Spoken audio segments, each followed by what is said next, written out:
সে collection নিয়ে চলে এসেছি। আশা করি তোমাদের সকলের খুব ভালো লাগবে।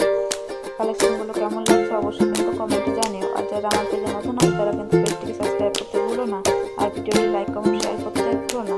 Thank you.